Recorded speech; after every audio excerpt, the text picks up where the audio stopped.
श्री स्वामी समर्थ. तुम्हा सर्वांचं आपल्या यूट्यूब चॅनलवरती मी अगदी मनापासून स्वागत करते. तुमच्या मनातील सर्व चांगल्या इच्छा स्वामी महाराज पूर्ण करोत हीच स्वामींच्या चरणी प्रार्थना करते आणि आजच्या व्हिडिओला सुरुवात करते. उद्या आहे 13 डिसेंबर आणि उद्या आहे दिवाळी म्हणजेच देवांची दिवाळी, ज्याला आपण देव दीपावली असं म्हणत असतो. या दिवशी हा देवांचा खास असा दिवस आहे आणि आपण ज्याप्रमाणे दिवाळी साजरी करतो त्याप्रमाणेच हा दिवससुद्धा साजरी केला जातो.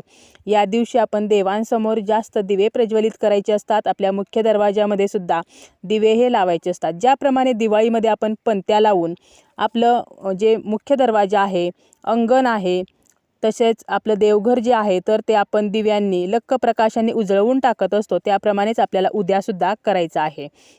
त्यासोबतच लक्ष्मीचा आशीर्वाद मिळवण्यासाठी, लक्ष्मी प्राप्तीसाठी एक उपाय आपण आजच्या या व्हिडिओमध्ये पाहणार आहोत.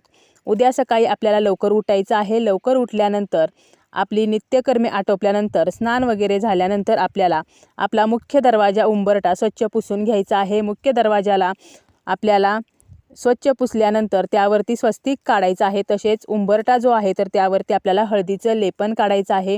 माता लक्ष्मीची दोन्ही बाजूला रांगोळीच्या साहाय्याने पावले काढा, त्यावरती हळदी कुंकू व्हायचं आहे. तसेच आपल्याला उंबरठा आणि मुख्य दरवाजाची पूजासुद्धा करायची आहे. अगरबत्ती निरंजनाने ओवाळायचं आहे. यानंतर तुम्हाला काहीही न खाता पिता देवघरातील देवांची पूजा करायची आहे. त्यापूर्वी आपलं देवघर हे स्वच्छ आपल्याला करायचं आहे. देवघर स्वच्छ केल्यानंतर देवांची विधिवत पूजा करा. प्रत्येक देवांना तुम्ही ज्या ज्या देवांना मानता, तुमच्या देवघरामध्ये जे देव आहेत तर त्यांना तुम्हाला विधिवत अभिषेक करायचा आहे. तुमच्याकडे ज्या ज्या देवांच्या मूर्ती आहेत तर त्या मूर्तींना विधिवत अभिषेक करा. प्रथम स्वच्छ पाण्याने, नंतर पंचामृताने आणि पुन्हा स्वच्छ पाण्याने असा अभिषेक करून आपल्याला विधिवत पूजा करायची आहे. बघा, अभिषेक हा फक्त मूर्तींचा केला जातो, फोटोंचा नाही. त्यामुळे आपल्याला ज्या मूर्ती आहेत, लक्ष्मी मातेची मूर्ती असेल, स्वामी समर्थांची असेल, दत्तगुरूंची असेल, तर तुमच्याकडे ज्या मूर्ती आहेत तर त्या मूर्तींना तुम्हाला उद्या विधिवत अभिषेक हा करायचा आहे. आणि आपल्याला व्यवस्थित देवपूजा करायची आहे. कशी तरी घाईने देवपूजा आवरायची नाही. यानंतर तुमची देवपूजा झाल्यानंतर तुम्हाला काय करायचं आहे तर 7 फुले जी आहेत तर ती 7 फुले घ्यायची आहेत. तुम्ही कोणतीही फुले घ्या, परंतु जी 7 फुले घ्याल तर ती एकच प्रकारची घ्या. म्हणजे झेंडूची फुले घेतली तर 7च्या 7 फुले झेंडूची, गुलाबाची घेतली तर 7च्या 7 गुलाबाची. शक्यतो तुम्ही गुलाबाची फुले घेण्याचा प्रयत्न करायचा आहे. आणि 7 फुले घ्यायची आहेत. त्यासोबतच आपल्याला 7 मातीच्या पणत्या घ्यायच्या आहेत. या पणत्यांमध्ये आपल्याला तुपाचाच वापर करायचा आहे. तेल वापरू नका, तर यामध्ये तूपच वापरायचं आहे आणि जोडवातींचा वापर आपल्याला यामध्ये करायचा आहे. यानंतर हे 7 दिवे आणि 7 फुले जी आहेत तर ती घ्यायची आहेत. तुमच्या स्वयंपाकघरामध्ये ज्या ठिकाणी तुम्ही पाण्याचं भांडं ठेवता, मग तो पिंप असेल, कळशी असेल, माठ असेल किंवा हंडा असेल, परंतु पाण्याचं भांडंच असायला हवं. हंडा ज्या ठिकाणी ठेवता तर त्या ठिकाणी आपल्याला स्वच्छ जागा करायची आहे. हंडा तुमचा जर खराब झाला असेल तर तो सुद्धा घासून पुसून पाण्याने भरून आपल्याला ठेवायचा आहे. आणि त्या ठिकाणी आपल्याला ही 7 फुले ठेवायची आहेत. त्यासोबतच आपल्याला हे 7 दिवेसुद्धा ठेवायचे आहेत. प्रत्येक दिव्याखाली थोड्याशा फुलांच्या पाकळ्या किंवा थोडेसे तांदूळ हे ठेवायचे आहेत. आणि यावरती हे दिवे ठेवून आपल्याला हे दिवे प्रज्वलित करायचे आहेत. दिवे प्रज्वलित केल्यानंतर हे दिवे शांत होईपर्यंत तेथेच असू द्यायचे आहेत. फुलेसुद्धा तेथेच असू द्यायची आहेत. आणि दिवे शांत झाल्यावर, दिवे विझल्यावर आपल्याला ही जी फुले आहेत तर ती घेऊन तुम्हाला शिवमंदिरामध्ये जायचं आहे.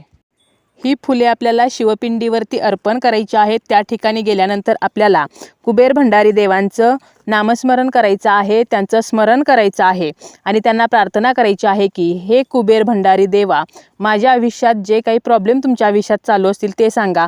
घरामध्ये पैसा येत नाही, पैसा टिकत नाही किंवा पैसा मिळवण्याचे तुम्हाला मार्ग मिळत नाहीत, माता लक्ष्मी स्थिर नाही, जो काही तुमचा आर्थिक प्रॉब्लेम आहे तर तो सांगायचा आहे. आणि माझ्या घरामध्ये माता लक्ष्मीने कायमचं वास्तव्य करावं, मला धनप्राप्ती व्हावी, धनवैभवात वाढ व्हावी, तर अशी प्रार्थना आपल्याला करायची आहे. आणि या फुलांपैकी एक फूल आपल्याला घरी येताना परत घेऊन यायचं आहे. घरी आल्यानंतर एका डबीमध्ये हे फूल आपल्याला देवघरामध्ये ठेवायचं आहे. आणि या डबीची आपल्याला रोज हळदी कुंकू अक्षता फूल अर्पण करून धूप दीप ओवाळून रोजच्या रोज पूजा करायची आहे. आणि 1 वर्षभर आपल्याला हे फूल आपल्या देवघरामध्येच ठेवायचं आहे. आता जर शिवमंदिरात जाणे शक्य नसेल तर तुम्हाला ही जी फुले आहेत तर ती तुम्ही बेलाच्या झाडाखाली अर्पण करू शकता. किंवा पिंपळाच्या किंवा आवळ्याच्या झाडाखाली किंवा वाहत्या पाण्यामध्ये नदीमध्ये सुद्धा ही फुले विसर्जित करू शकता। परंतु यातील एक फूल आपल्याला घ्यायचं आहे। पाण्यात तुम्ही फुले विसर्जित करताना त्यातील एक फूल आपल्याला आपल्या हातामध्येच ठेवायचं आहे किंवा पाण्यात तुम्ही विसर्जित करा आणि लगेच ते फूल काढून घ्यायचं आहे आणि घरी आल्यानंतर हे फूल डबीमध्ये ठेवायचं आहे। तर अशा प्रकारे धनप्राप्तीसाठी अतिशय प्रभावी असा उपाय आहे, जो उपाय आपण देवदीपावलीला करू शकतो। आणि त्यासोबतच जे दिवे आपण प्रज्वलित केलेले आहेत तर ते दिवे तुम्हाला स्वच्छ करून ठेवायचे आहेत आणि हे दिवे तुम्ही इतर वेळेला सुद्धा वापरू शकता।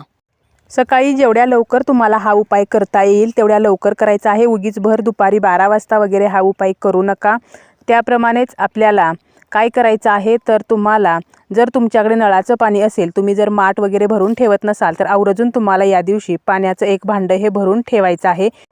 पाण्याचा हंडा किंवा पाण्याची कळशी हे एक समृद्धीचे प्रतीक असते। त्यासोबतच जोपर्यंत हे दिवे प्रज्वलित आहेत तोपर्यंत तुम्ही तुमची इतर कामे करू शकता। आणि दिव्याखाली जे तांदूळ आपण ठेवलेले आहेत तर तुम्ही जर तांदूळ ठेवले असतील तर तुम्ही हे तांदूळ पक्ष्यांना खायला घालू शकता।